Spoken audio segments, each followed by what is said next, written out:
বলেন বাইজিদ বোস্তামির কিতাব পড়েন, ওটা মোতালা করেন, ওটা রাত্র পার হয়ে যাবে।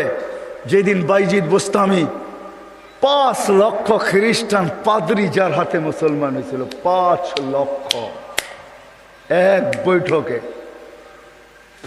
স্বপ্নে দেখা হয়েছিল, সমস্ত পাদ্রীদের মিলন মেলা ছিল। স্বপ্নে আল্লাহ দেখাইছিলেন যে বাইজিদ আজকে এদের পোশাক পরা ভিতরে ঢুকা যা, আমি কিছু করতে চাইতেছি। একবার, দুইবার, 3বার স্বপ্নে দেখছেন। তারপরে ভাবছেন যে ওই পোশাক পরবো তো পরবো কি করে। তা আল্লাহ বলছে বাইজিদ পরানে হেফাজত করব তো আমিই করব, যা পর। ওদের পোশাক পরা ভিতরে ঢুকা গেছে।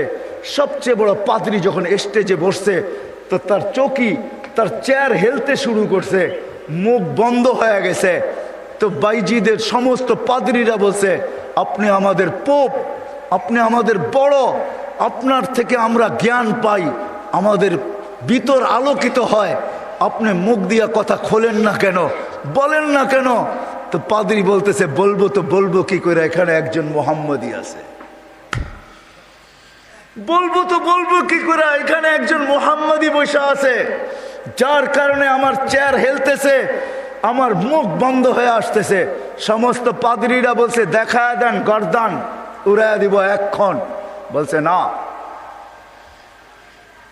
জুরুম আসছে বিদায় এটা কোনো দোষণীয় না, এই জন্য গর্দান উড়াইয়া দিবে, এটা হয় না। আমি একে পরীক্ষা করব, যদি এ পাশ করে তাহলে ছেড়া দিব, আর যদি পাশ না করে তাহলে আর গর্দান উড়াইয়া দিব। 62টা প্রশ্ন করছিলেন, 62টা। কয়টা? কয়টা? কয়টা? 62টা বলার সময় আমার কাছে নাই, একটা বুঝলাম 62টার ভিতরে। বলছিল কুকুর ঘেউঘের ভিতরে কি বলে। 62টা যখন পুরা বলা দিছেন তো জিজ্ঞাসা করছে আমি সত্য বলছি?